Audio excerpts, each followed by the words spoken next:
A lot of people thinking about environmental education, thinking about issues like climate change.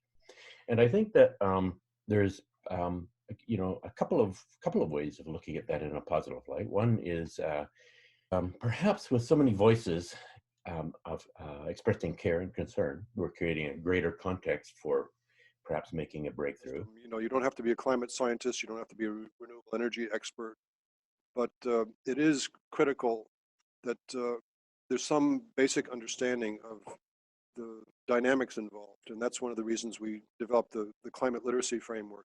Have our efforts up till now, collectively, not isolating individuals, have they done more to reinforce the status quo, or have they done more to disrupt it?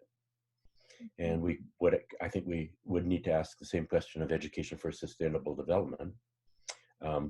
Does this do more to this concept as a guiding light, I guess?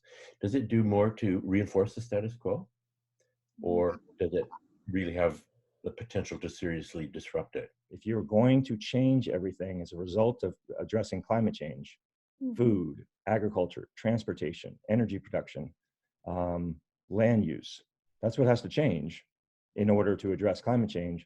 You cannot do that without education. It's impossible. I think that this is something that teachers have struggled with, that oftentimes they don't have the background themselves. They go off on the internet and there's so much contradictory information. I've seen for many years teachers get confused themselves because they never learned about it themselves. They never learned the basics in their own professional development training. Right. And it's frustrating a lot of students right now. They really want much more time and focus and skill development on addressing problems effectively than they do with really deeply understanding the problem. So I would just say that this is a natural thing that shows up in education over and over and over and over again over time. But there are some unique elements that make this time very different than past times. Between those 5 largest countries in the world, that's more than half the emissions and almost half the population of the planet, and yet they have not been participating in any kind of robust way in the United Nations Framework Convention on Climate Change Education initiatives.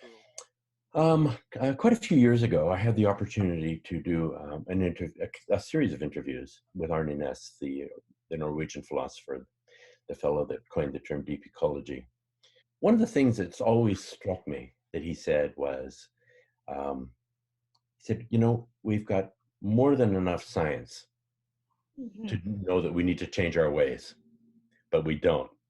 And so that was always brought me back to the kind of question: why don't people care?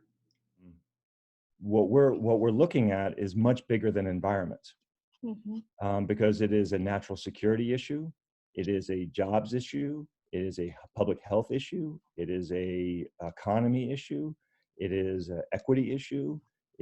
Just keep on going down the list. And so it is much bigger than environmental education. Wow.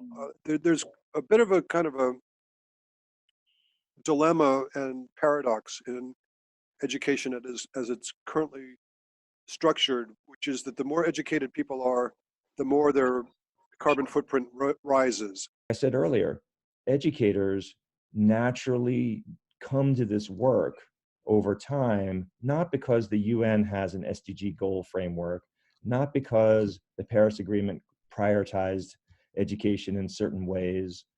It's not why it happens. And so the ability for us to find common language so that we can actually talk to each other and understand, I am doing something that is important to what you are doing, because the goal you're using in Western India is not how do we implement SDG 11? That's not why it's happening. True. Right. So there's a translational, I mean, we need common frameworks. That's what SDGs are. And I have full support for them. But what we need in addition to that is when you're working with people who don't spend a lot of time in this UN process language, it's a jargon. Jargons are just shorthand language for practitioners of a certain focus.